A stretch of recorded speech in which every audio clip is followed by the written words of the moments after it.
Welcome, everybody. It looks like all my assistants and co-presenters and panelists and such are all here, and our attendance is sort of leveled off. So I think we'll go ahead and get started. I really appreciate everybody taking some time to talk about what you should know if you're a new renter. My name's Kate Curnow. I work with the housing team, and part of my role is providing resources to help students feel more comfortable making the shift to off-campus housing. So today we're going to go through, it's actually more than a handful of slides. We do have quite a bit of information, and a lot of it is in response to the questions that we've gotten from students previously in their search for off-campus housing.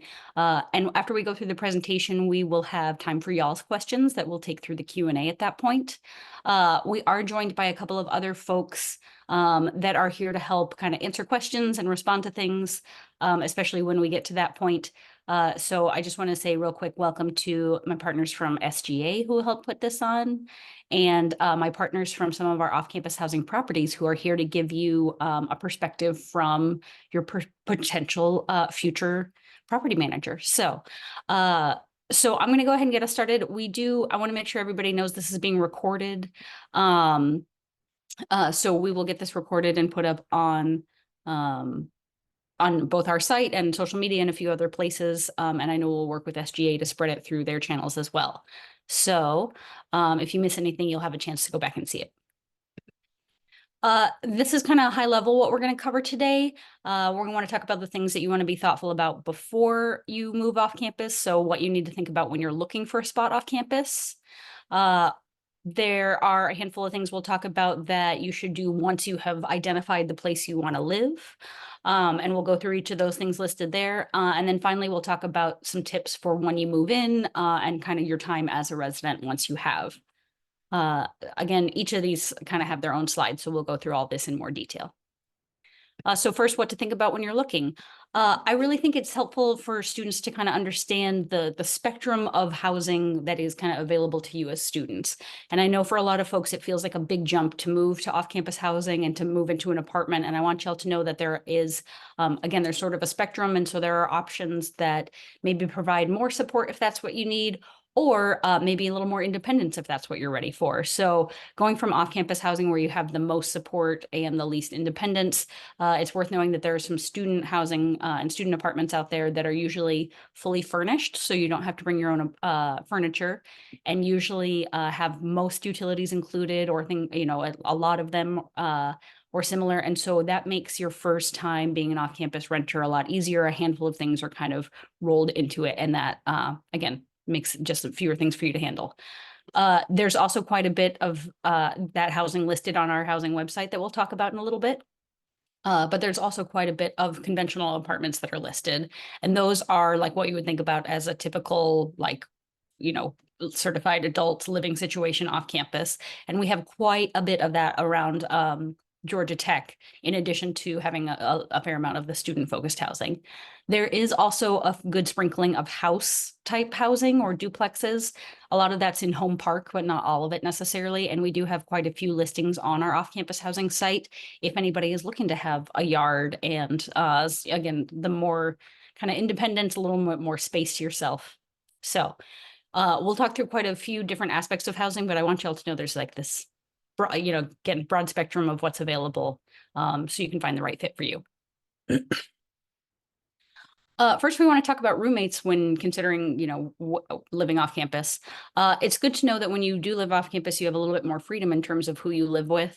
I know for some students, it's really great to be able to, you make friends earlier in your time at Georgia Tech and then can work together to move off campus together. But you'll also notice that just because you have had a good friendship with somebody does not always mean that you're going to make good roommates. So we do recommend roommate agreements. You'll see that at the bottom. And that's something that we can drop you some resources related to a little later in this. You'll also find in a lot of cases that there's already a group of upper class students living off campus, and somebody's maybe graduating or co-oping or whatever and will be moving out. And so you'll be able to kind of fill a space in a pre-existing group. So that's pretty common. One of the nice things about off-campus housing, though, that you can't get with on-campus housing, of course, is that you have the option to live with folks from other universities or folks who are not students at all. And it's worth knowing that when it comes to roommates, you can again, you can find, if you know folks from other universities, you can certainly live together in the housing that's listed on the off-campus housing site. But if you are looking for a roommate, you also can search on the off-campus housing site. There's a way to sign in using your Georgia Tech credentials, and that way you could potentially look for other potential roommates who are also Georgia Tech students. So again, all things kind of related to your considerations when it comes to roommates, but I would definitely, we heavily recommend roommate agreements. And honestly, you can just Google roommate agreements for a standard one, or if you've lived on campus with us, you know the kind of things that we cover in our roommate agreements. We recommend you do something very similar even when you live off campus. We know cost is a big concern for a lot of y'all. So I want to talk through a couple aspects of that. First, just kind of looking high level at cost. It'll always be important to look when you're looking at off-campus housing at a listing and whether or not utilities are included and which utilities are included, because that could drastically change your cost. If you are splitting rent with another person, that's again something to think about in terms of when you look at the listings on the website, some of them are listed by bed and some of them are listed by the full apartment, and you would be splitting the rent that's listed there. We have crunched a few numbers for y'all and just have pulled up based on what's listed on the website, the kind of average cost that you would be looking at when you're moving off campus. We also crunched the numbers for living on campus, and it is kind of, I think it's worth noting that on campus, your rent for an apartment on campus is basically about $990 a month. So there is a lot of comparable housing off campus. I looked using the filter that we can look at in a second that lets you limit price, and there were several listings that were actually a little bit cheaper than on-campus housing, and there were several that were like just within $50 or so a month of that cost. So do know that there is a lot of comparable housing out there in terms of price range. It is really worth just doing a careful look at the off-campus housing website to find those listings. So when you're thinking about costs, you also just need to be thinking about your monthly budget. So obviously rent is a part of that. It's also, but you do need to consider the move-in costs that you will need to think about for when you first move in. And that's usually your rent in your first month's or deposit, which is typically in Atlanta is still first month's rent.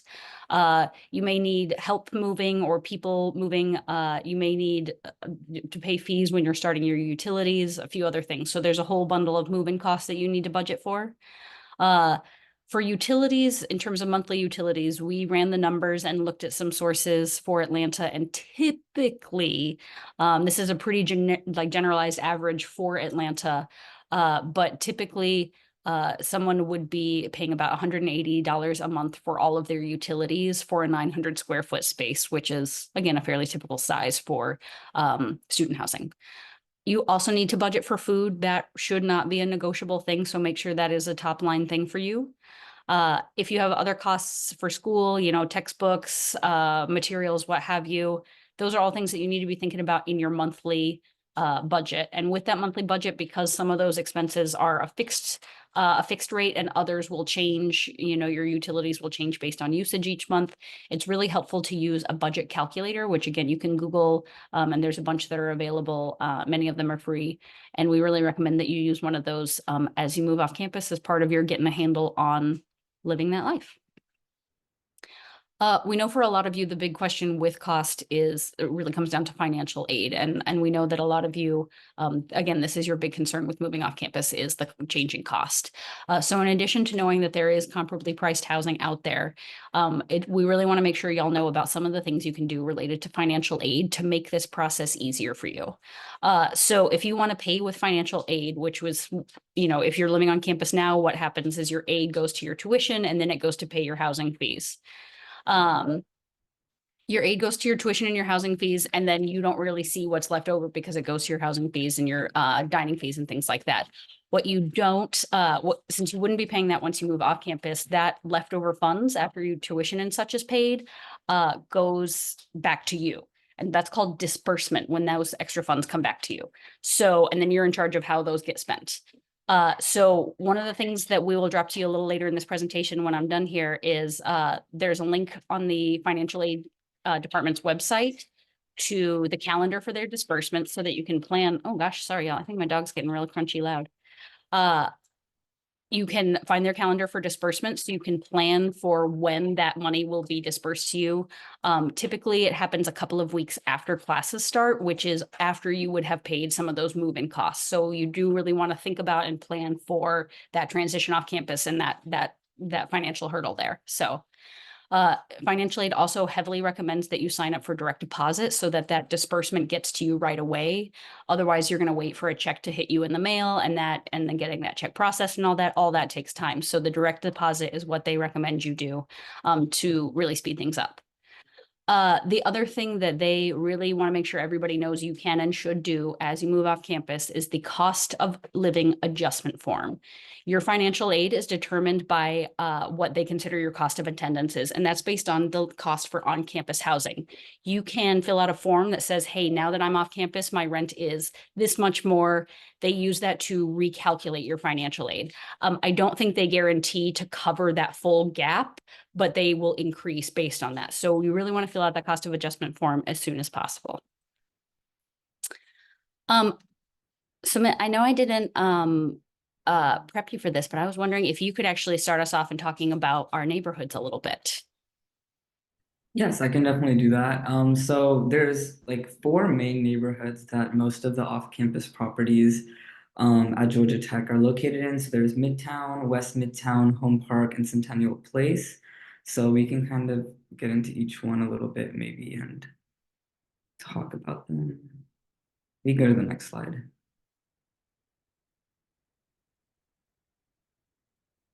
Okay, so the first one, Midtown, this is probably where most of the off-campus properties, like the student apartments, are located in. And so some of the pros of this area is that there's a lot of restaurants and a lot of activity. It is closer to campus compared to some of the other areas, and it is on the Gold Route, so there is connectivity with the bus system on campus, which could be definitely beneficial for a lot of people to getting to class and things like that. And it is pretty close to Tech Square and Scheller, so if you have classes in those buildings, it is definitely the closest place to live. But some of the cons of this area is that it can be a little bit pricey just because it is a very industrial area as well.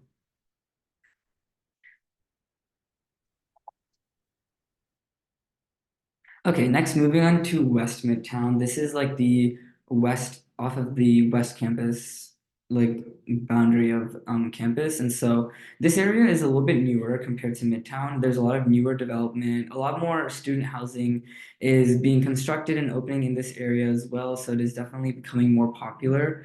And one of the pros of this area is it is a little bit cheaper than Midtown since it is a newer area. But just because it is newer doesn't mean it doesn't have a lot of the amenities that you might find in Midtown as well. There's lots of restaurants and shopping and things like that that are opening in this area as well. So, but some of the cons of this area is that it is a little bit further from campus, and there's not really direct a bus route that connects to this area.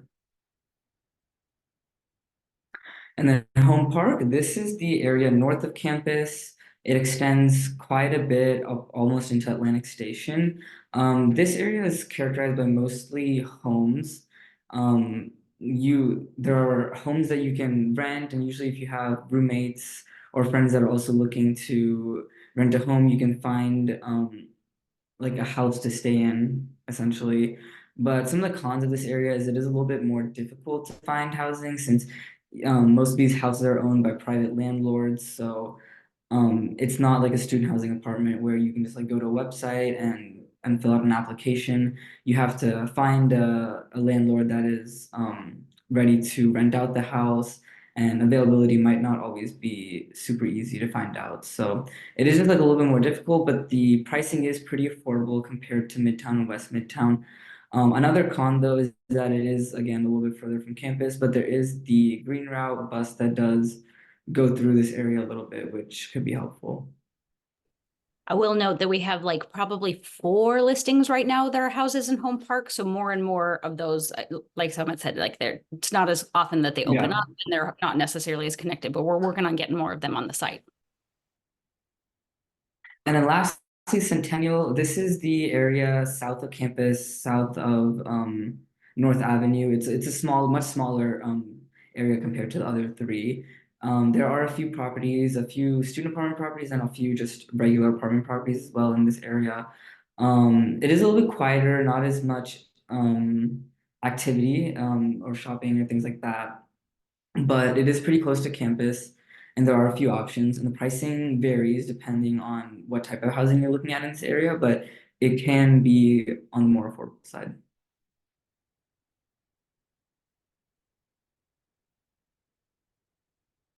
Great, thank you so much.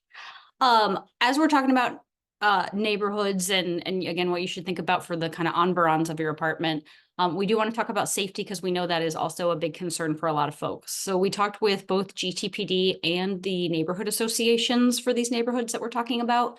Talked with them just about their recommendations and about the kind of crime that they do typically see in these areas. So really, you'll see that we have the bolded line about not leaving belongings in your vehicle. Car break-ins is far and away the most common thing that happens in all of these poor neighborhoods. So, being smart about what you leave in your car and where you park. If you have, gated parking available, trying to, if you can take advantage of that, that's great. Beyond that, there's these other tips here that we have from GTPD that a lot of them are common sense, but maybe common sense that you haven't had a chance to think through or think about before. So hopefully you're already locking your doors and windows in your residence hall on campus as well. But especially when you're off campus, not propping doors is critical. If you are going to be walking somewhere on your own, especially if it's at night, there's quite a few things that you can do just to improve that whole experience. Letting somebody know where you're going. There's a couple of apps you can use that kind of track you as you go, making sure you're taking a path that's well lit, even if it is a longer path. The safer path is better. And again, letting folks know, or even GTPD know, if you would like a safety escort. So at the bottom there, you see there's a couple of ways to contact GTPD or get in touch with them. And the Live Safe app, they really heavily recommend you get if you don't already have it, whether or not you live on campus or off. So.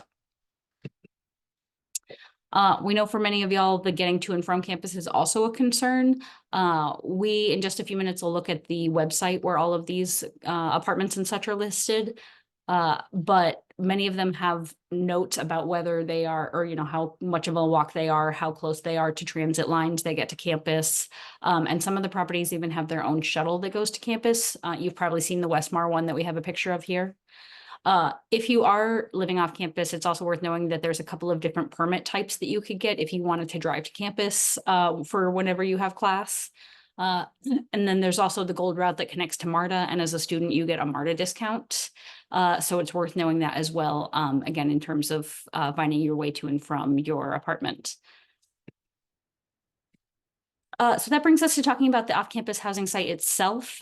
This site we have put together in partnership with College Pads, and it's through them that we have our wonderful partners from the property managers here with us today. The website that they run manages all of the leases that are near campus, that are student friendly, that have said, we want to sell to Georgia Tech students. So they know what they're getting into with tech students, and they want that. And they want to, a lot of them want to fill their halls with tech students and have it be like almost entirely tech students if possible. So as you look at this site, there's a lot of listings right now. You can filter them by all sorts of things. I think if I click again here, you'll see some of the ways that you can sort and filter. So you can filter by lease term, if that's helpful. If you're looking for a short-term lease, you can filter by the type of housing it is. You can even filter by some of the amenities. Like if you know that you want to have a dog park, that's a valuable filter to use. So we encourage you to go on to offcampus.housing.gottech.edu and look around and really do have a deep look, because again, there are things that are comparably priced that are really have some cool amenities and things that we don't have on campus. You also on that site, you'll see at the top here where there's the menu. That's where you could get into to look for roommates, and that's again, it's behind a Georgia Tech login. You also have a page there where you can do subleases. So again, if you're looking for a short-term lease, or if you have a full year lease and you decide to study abroad or whatever, and you need to have someone sublet from you, you can use that page and know that you are again connecting with a Georgia Tech student. The website also has a link to some helpful information. There's renter education and a helpful guide that is full of information specific to Georgia Tech students. But some of the renter education is sort of like what we'll talk about here today, you know, what to know when you're signing a lease and things like that. It is also worth knowing that we do have a button there that you can submit if you're having an issue with your landlord or with your property. We, you know, again, these folks who are on the site, they want to sell or to rent out to Georgia Tech students. They want to have you in their community and they want to do right by you. And this is one of the ways that if you're having an issue, you can let us know this way, and that allows us to work with them. There is, of course, examples of properties who really multiple times have done bad and then they don't exist on our site anymore. So make sure, or just want to make sure everybody knows that there is that avenue, and that is one of the ways that we can help support you when you move off campus. The timeline for when you should look for housing and move into housing is something to be mindful of. You can actually start looking as early as the fall, like a full year basically before you would move in the fall, especially in October and November. That's usually when a lot of properties have the best rates and incentives for signing leases and things like that. So the earlier you sign a lease, the more likely you are to get a good deal and, again, maybe some perks out of it. Those decline as you get closer to summer. We know a lot of students want a one bedroom. They want that on campus too, and we don't have a lot on campus. There's really not a lot of one bedrooms out there as well in the off-campus world. So those do go quickly. So if that's important to you, you want to sign a lease as early as possible. One of the other reasons that it's valuable to do this earlier rather than later is that the sooner you fill out that cost of adjustment form for the financial aid office, the sooner you know about whether or not your financial aid could potentially, like, you know, how it will change and what you need to do. So, so again, that's a great reason to get certainty about what your living situation is going to be for the next year a little sooner. Again, those are all great reasons to do it sooner, but if nothing else, we recommend that you not sign a lease any later than July. You know, anything less than 30 or 45 days in advance is you're going to have really limited options, and it could be far more expensive in terms of the rate you're paying at that point. We know students are concerned sometimes about, you know, just scams and other things. And we do have a few red flags for you to be aware of, but it's worth noting that right now, I'm knocking on wood as I say this, we're pretty lucky in the Atlanta market that there are not a lot of real estate related scams. So it's not the kind of thing that, like the neighborhood associations say it's not a real common issue. And so that's great news for us. That said, if something sounds too good to be true, if somebody's like, oh, it's free, you just have to be young and good looking, that's like maybe sketchy and maybe a scam. So if it sounds too good to be true, it likely is. If you have any doubts, and actually just even if you don't, we always recommend that you go and see an apartment in person if you can. And even if you can kind of drive by the neighborhood at different times of day or different times in the week and get a sense of what it's like at different times and what's going on, that's useful. And I will say that for students who sign leases for buildings that haven't been built yet, that's the only thing we would be wary of. Some of the housing that was built around us, its first year was a rocky one, and students weren't able to move in until well into the school year. So that's one thing that we encourage you to just be a little hesitant about if you, you know, unless you have other options. So once you've found a place that you like, you'll have a couple of steps you want to take. Obviously, the first one is to reach out to the property, contact them, fill out their application process. And that's something that you can get started through the off-campus website. You'll fill out their rental application. If there's any kind of fee for the application or a credit check, you'll need to pay that. There's a list of documentation here that you maybe have to show, but again, for most of the properties that are listed on that website, they know that you're Georgia Tech students and they will likely only ask for the photo ID. When you're signing your lease, it's really, really important that you read it first. Truly, like, take a second, scan it really for these bullet points here, if nothing else, because these are the things that we hear that students figure out too late are something that they had signed on to. So the lease dates is something to be really important or really aware of. And especially if you're taking summer classes, be aware that your academic lease might end on July 31st and classes typically end like August 2nd or 3rd. So understanding that August gap and whether or not your property prorates that is really important. If there's late fees for, you know, like late rent and things like that, how you're supposed to pay rent, that's all going to be there. And you should be aware of going into it. cleaning fees, rules, other things that, again, just like living on campus, there are some community living guidelines for you. Although you may find off campus that, whereas here we'll just like give you a stern talking to, there's usually not a fee. There may be a fee off campus. There may be other consequences off campus. So make sure you know what those are. It's also important to know that when you're signing a lease, you may need a co-signer. It's really typical for student housing. So again, most of these properties will be used to it and prepared. And that's usually just a parent or another adult that's close to you that's willing to vouch for you financially, basically. Once you've done that, but before you move in, you may need to set up utilities. And then again, that's something to figure out with your property when you're signing your lease and things like that. What's included, what do you need to set up yourself? For most of these things, Wi-Fi, electric, etc., there's a couple of options in town. So again, Google it, do some price comparison on your own. That's not a place we can quite make recommendations for y'all. However, we cannot recommend enough that you get renter's insurance. Renter's insurance is relatively cost effective, and I have to underline for all of y'all that your stuff is never covered off campus, even on campus. Your belongings inside the space are not covered if something happens to them unless you have renter's insurance for yourself. So we actually have a knowledge article on the housing website about renter's insurance. It's really helpful and talks you through a lot of that and shows you, we Googled the list for you of options. You also want to make sure you know what the move-in process is so that you don't show up on the wrong day or find out that you had to have like reserve a spot to use the loading dock elevator or something like that. So, and again, if you're going to be living with roommates, we recommend you fill out that roommate agreement and have something signed just that covers again, those things that might come up as a disagreement later. For international students, we actually don't have a ton of tips because again, a lot of our off-campus properties are really used to renting to off-campus or to Georgia Tech students, whether or not they're international. And so they're not likely to ask for an I-20 and some of those other things. But if you do have any asks like that and you're have concerns, there's information about what to do if you don't have a social security number and what to do if you don't have an I-20 on the OIE website, the ISS website. And so again, it's not typically something that students at Georgia Tech encounter when they move off campus because our off-campus properties are so used to renting to international students, but there's great resources there if you need them. It's also worth knowing that, you know, if something goes wrong, again, like the place you plan to live isn't actually ready for you to move in on time or what have you.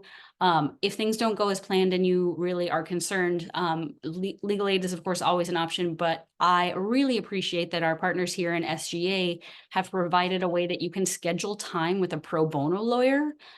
So they have a legal services portal on the SGA website that is really handy and our Dean of Students recommends it. So that's always a place to start if you are concerned or have some, you know, issues you need to sort through that way. So now that you're able to move in, we want to start with some tips to make sure you get your money back when you move out. Getting your deposit back is a great and usually very important thing, especially early on in life when you're moving from, you know, place to place as your leases end. Having that deposit and getting it back is usually a critical piece of all that. So one of the things we recommend you do before you move anything into your new apartment or house, you want to do a video like floor to ceiling of every space that just kind of documents the condition of the space. That way you have a record of what the space looked like when you moved in so that if there's any issues or contention when you move out, you have that to refer to. If there's any maintenance issues, just like living on campus, it's best to, like, the sooner the better that you can report them, because the sooner the better is usually the case for taking care of whatever those issues, whether it's water or electric or what have you. So whatever the process is for reporting maintenance needs in your community, make sure you do that as soon as possible. You should do your own duty, though, when it comes to preventing pests and environmental growth. So, you know, not leaving food out all the time, cleaning your bathroom surfaces occasionally, at least, things like that, that can help prevent mold and other pests from coming in. That's one of the things that you can do that will also help you in getting your deposit back at the end. We recommend you talk to your property management. They may have a checklist that you're supposed to fill out when you move in that is like there is a dent here, there is not any damage here, you know, that would kind of pair with that video. Or they may just have tips and tell you like, there's always going to be this issue here. So be aware that like, if you want to build that relationship and start talking with them, the sooner the better. So. If you're subleasing, again, if you're like going away for the semester or whatever, you need it. A reminder that you can do it behind the SSO login on the site. If you are subleasing from someone and they have roommates already, and they have a roommate agreement, you know, whatever you need to do to add yourself to that agreement, you should do. Know that some communities may have a fee that applies if someone is subleasing, so good to understand before you enter into it. And again, if they have anything that they need on the property level, if you're subleasing, it's good to know. So that brings us to landlord tips. And when I get through this page, Margarita, DeMarcus, I'm going to throw it to y'all to see what I've maybe missed. And then that will bring us to our question time. So when it comes to, you know, just having a good relationship with your landlord or your property management, one of the things that we recommend is that you put everything in writing. If you have a request you need to make, if you've had a conversation about a change in rent, anything, you want to like follow up with it in writing if it wasn't in writing to begin with. You want to always have that. It's really helpful just across the board. Again, you want to be proactive about maintenance and report things in a timely manner. If you're in a conventional lease in a conventional apartment, many times you will need to give written notice of termination, sometimes like 60 or 90 days before your lease is over. So that should be in your lease, but make sure you know what that is and do that, because otherwise you could be on the hook for a whole other year. I recommend, especially depending on which neighborhood y'all move into around campus, follow the neighborhood associations on social media because they do a bunch of parties and other things. And they're like, I don't know how they are so well funded, but you should take advantage of the cool stuff that they do in your neighborhoods. Midtown and West Midtown are particularly strong neighborhood associations. So with that, I would love to turn it over to Margarita and DeMarcus, who are joining us from Margarita's with Catalyst, I believe, and DeMarcus, I think you're with Inspire and or Hub, because I know they're like connected somehow. Would love to have y'all unmute and maybe fill in any gaps and other advice for students while I look at the Q&A. Sure. I'm Margarita, and as she said, I'm with Catalyst. I do want to say too, when you're going in and you're looking, I know that there is a bunch of different options for students in general. I mean, you know, you talk about the different neighborhoods and they are very different, or I guess they're different just in general. I mean, in all the neighborhoods, there's going to be things to eat, you know, and, you know, places to shop and things to do. But I think it's important for you before you get started to figure out what's important to you in where you want to stay, like as far as your housing. If it's rates, then it's rates. If it's amenities, it's amenities. But just knowing that kind of stuff going in will help you kind of navigate what you're looking for in terms of your next home and where you're staying. And I like to say, at least for our property at Catalyst, to not be afraid to ask questions and ask as many questions as you can, because ultimately it's where you're staying. So if you want to know something, don't be afraid to ask, even if it comes across any type of way. You should feel comfortable enough to ask those questions, especially if we as landlords are expected for you to sign a 12-month lease. You need to ask as many questions as you want in regards to the leases, or in regards to housing, or in regards to just all of it in general. So I will say that too as well. I do want to note too, being at Catalyst, it's a weird spot. That one is like West Midtown, but it's also kind of close to Home Park. I will say, in terms of closeness, it's closer to the West Campus. So if you're on West Campus, we have a lot of students that stay that are on West Campus, and we do have a lot of students that walk, just because we're right there where that Quick Trip is right there on 10th Street. So just depends on what you're wanting to do. You're on the way to Chick-fil-A, so they've surely seen it. Right. And we've had, yes, exactly. So it just, and again, if you know you're wanting to be like in a high rise or you know in the city, then then that's that Midtown area. If you're wanting to be in a different type of more affordable, then that's that side.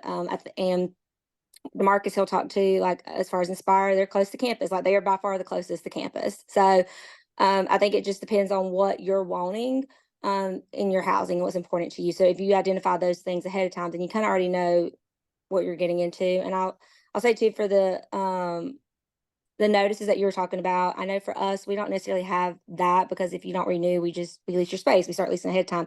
But that is a lot in the conventional side. So if you do start to look at some of the conventional, like non-student housing, that you're going to run into that where you have to put in a notice, or you're automatically opted into, like, I know at my conventional housing, and there's some students stay here. If you don't renew within a certain time period, they automatically put you in for 2 more months. So, or longer. So just making sure that you do those things too as well. Clarify, Margarita, y'all are considered like student housing, right? You're the furnished. Yes. Yeah. Okay. Yes. And we have, for us, we have a lot of Georgia Tech students that stay with us too as well. And like I said, there's plenty of Georgia Tech students, plenty of housing options. I think there's plenty of space wherever, as long as, I mean, I know we're running low, but there's still space at all these different communities. It just depends on what you're wanting. I know in our area specifically, we are affordable. We're a little more affordable. And we are like still in walking distance of Georgia Tech, but not really in the fuss and buzz of Midtown. But there are people that want to be in the Midtown area, so it just depends on what you're wanting. So just knowing those. And then I was gonna say qualifications. Just asking what the qualification is. I know for international students specifically, we do offer, and I think most apartment communities do, the 2-month security deposit. For international students, that is an option, as well as a guarantor or Leap Easy. And then we also offer, I know in our community, we offer the guarantor waiver program, where if you list that you're a student, you don't have to sign with a guarantor and you don't have to pay security deposit, but you have the option to pay an extra $45 a month.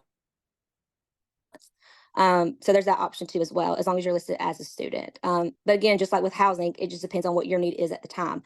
Do you have a guarantor? Do you want them to sign? Then there's no extra fees, no security deposit. If you're a student that you'd rather pay a 2-month security deposit, that way you get it back after you move out, great. And if you're somebody that you want to pay an extra $45 a month, then you can do that as well. So I think it's just asking those questions, and then again, asking about the utilities too as well. And I will say most of the apartment communities in our area, we do bill back for utilities, internet and water. Students don't have to get it set up or anything, but we do bill them each month, and it's just divided evenly amongst their roommates. Great. Since I'm monopolizing it, I'm gonna give to Mark. I'm gonna pass it over to Marcus. Sorry. Before I turn it over to Marcus, just want to make sure folks know they can put any questions they have in the Q&A. I guess I'm hoping that my live stream of us answering all the questions and preempting them all, so you have done, might be coming true, because I don't see any in the chat. So if you do have any, please go ahead and drop those in while we hear from DeMarcus.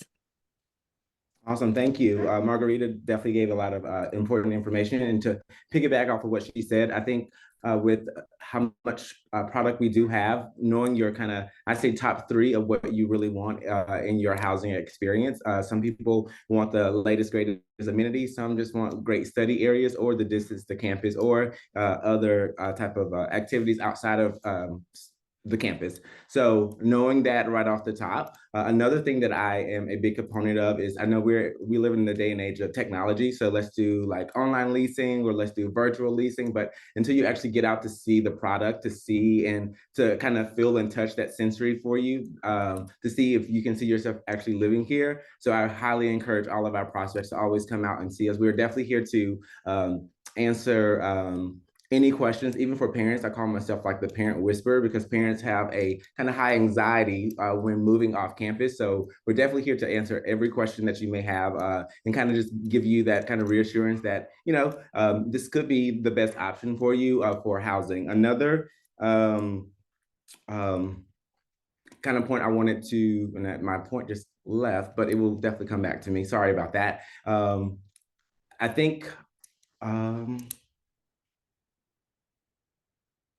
oh, sorry. So even if, like Margarita was saying, every community has kind of their perks. Like, we are probably the closest to campus. We share a driveway with campus. So a lot of our residents don't even have to drive their car. So with us being so far to campus, that can also take away from their parking fees that they may have on campus if they don't want to utilize that. So it's really research is what I would definitely highly encourage everyone to do when looking for their off-campus housing. I love that. I especially think if you lived in Nav and you liked it, folks, that Inspire is literally right next to Nav, and so it may be a great fit for you. Uh, Wonderful. Well, we did have two questions come in. The first was asked to repeat how the utilities works for your community, Margarita. I think you said that it was, the question is, is it the prices listed on your website? Is it added on top of the prices listed and then split evenly between roommates, or is the listed price the bottom line after utilities? And I'll say this too, we, like most of the communities in the area, there's very few that doesn't. We bill back for electricity and water. So basically, the pricing that you see on there is the base pricing. Again, there are obviously other additional fees, like with any other community in regards to parking. I will say they're all pretty the same. Like, I think parking for most of the off-campus apartment communities is around $120 something to $130, depending on where you're at. Monthly is optional. Obviously, we have most of us have a lot of students that that walk to campus. We do require, these are good questions. Most of the off-campus communities will require residents to have renter's insurance, property liability and renter's insurance. We, at least at our community, we give the option to provide your own policy. If you don't provide your own policy, then you can opt to do, I think, an extra $13 a month for just the way of the insurance part. But a lot of people will do their own because they can get it a lot cheaper, and it will cover obviously more than just property liability, but also personal belongings. And then with I just want the, to underline, y'all, that was less than $13 a month. So again, very cost effective. I'm gonna just throw that out there. yes. And so, like, those are pretty standard things at most apartment communities. Most apartment communities will charge us a utility admin fee at move-in, which is $60. But the way the utilities themselves would work is basically you would pay your base rent, and then the following month, the utility bills will, the water, electricity comes in, it's divided 4 ways, and then it's just posted to your account that you can pay. I'm not sure if it's the same at Inspire, but I know that's the way it is, at least with us. That's the way we do it. And I was trying to think if there was any other fees that you would inquire other places. I know some people do admin fees. I think we have one that you pay at move-in. It's $100. And then a lot of places charge app fee. I know right now we're currently waiving our app fee. So there's that too as well. And I do want to say too, because there is so many apartment communities, because we recently, we did for a while include internet and water and electricity, but given the market and the way all of the market was billing back, we did that and just kind of went lower on our rates to go this lease term.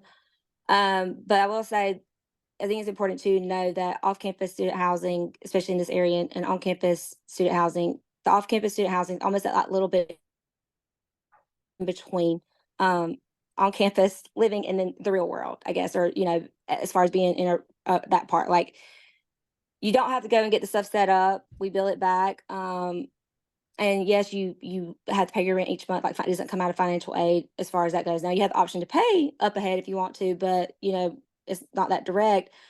But we still have, like, at least at our community, we do a lot of different events. We try to do things that, still make it feel like as far as the event in the community, that it's a student community, but you still have a little more responsibilities than you would if you were on campus. And it's just like that transition area, that transition time period until the next thing. So it's like you have to worry about your utilities, but you don't have to worry about getting it set up anywhere. And we also do include internet as well.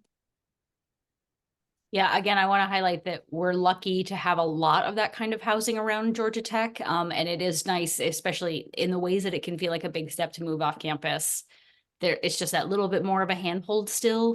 You don't quite have an RA, but you do have a more engaged property management and things like that. So, oh, great. We've got a couple more questions coming in. I know the 2 of them are about timeline and how someone should time their search. And I can certainly answer the first part of the question about somebody who's on the wait list for on-campus housing. But the second part of the question that I would love to toss to one of you, maybe you, DeMarcus, is like whether or not you have a good understanding of which leases are going to be available, or if you're still waiting for folks to like cancel or not renew. So first, the question of like, are you on the wait list? Should you wait? Is it valuable? even if you're like number 100 on the wait list, we've got more than 2,500 people on the wait list. We recommend you at least do that research that DeMarcus was talking about. Get an understanding of your options, know what's important to you, because we have no way of really being able to guarantee what number of people is going to be able to get off the wait list. So no matter what, you should be doing some research. Thank you for being here today. That's a big part of it. But again, there's no number that we can give you to like help you know whether or not you should wait and hold on. It's also worth noting that your wait list number will only move maybe like 10 to 20 in the next couple of months. It won't really move a lot until summer. And so that's where like the waiting can be really not worth it necessarily, because at that point you might be like stuck in the one hole that was left open in a first year residence hall. And you could have had a place that had a pool. So for like a similar cost. So I do want, we recommend that no matter what, what your options are, and don't necessarily wait on the wait list, because we don't know how it's going to move this year. So again, want to throw it to you, DeMarcus, to talk about how availability. Okay, yeah. At around spring semester, we have a good kind of account for who's renewing and who's not renewing. So we give our renewals. So our current resident will always get like first dibs to keep their same bed space or to transfer. And we typically start that right after move-in day of our new residents to kind of give them time to see their plans for the next semester or the next year. So by the time spring rolls around in the wait list, we already kind of have an account of what actually is already renewed and what we have available to kind of put on the general market for leasing. But I also still highly encourage to, come as soon as you get the, I guess I don't want to say clear conscious to start the process. And you can still I call it like dating us. You can date us before we get into a relationship. So come take a tour. Definitely follow us on all social media. I think everyone in the market has social media, so you can kind of see what we're doing to make you more comfortable to maybe come through the doors to sign a lease with one of us. So but to answer the question, yes, we kind of have a general idea of what we have available versus what we don't have available. I love it. I had a question about like discounts for auto pay or any other thing. Like, are there other ways that students could be saving some dollars here and there?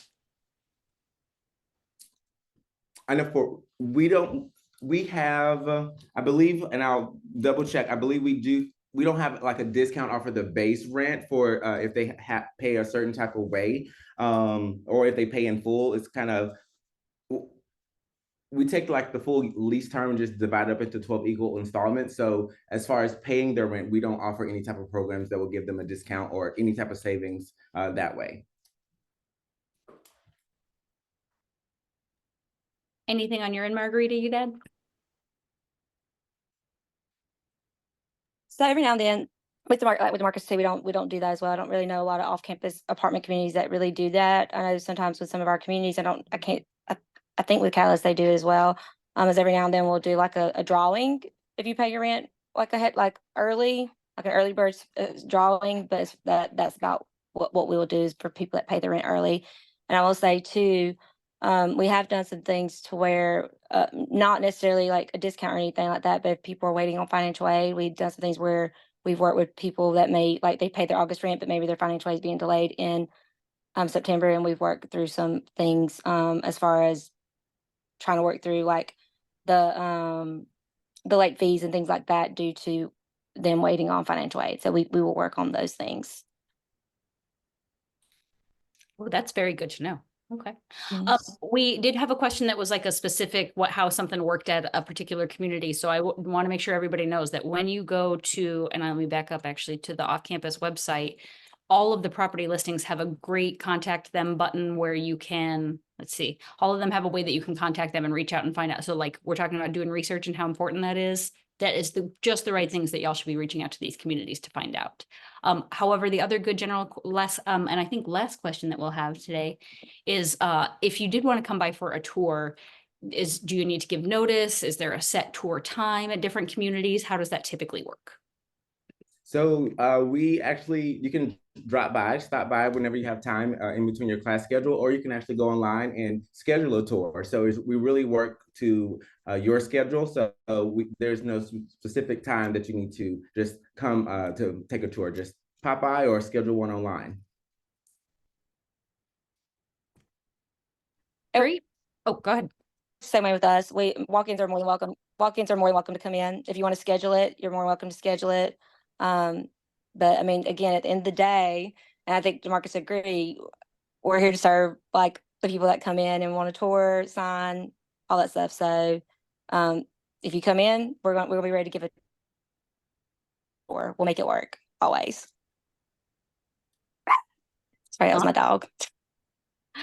I do want to say something that DeMarcus was saying earlier. And it's honestly, it's not even like a salesy thing by any means. It's just I want to make sure that I know sometimes with the market, there's always like this sometimes gamble that people will take, like thinking if they wait later that there'll be specials and things like that, and that could happen.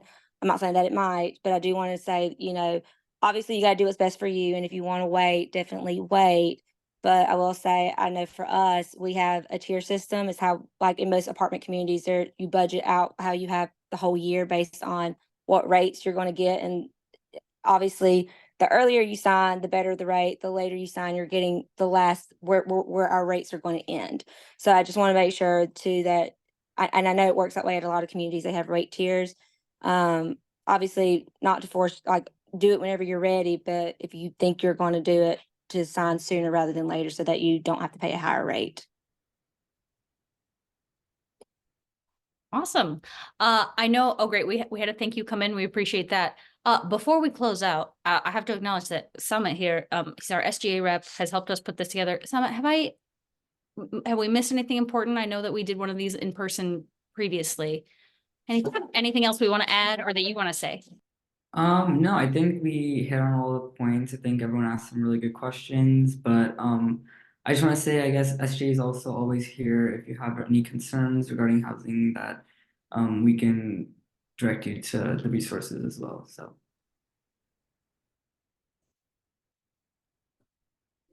Excellent. Well, thanks again very much to our panelists for joining, and to all of y'all who dropped questions and joined us today.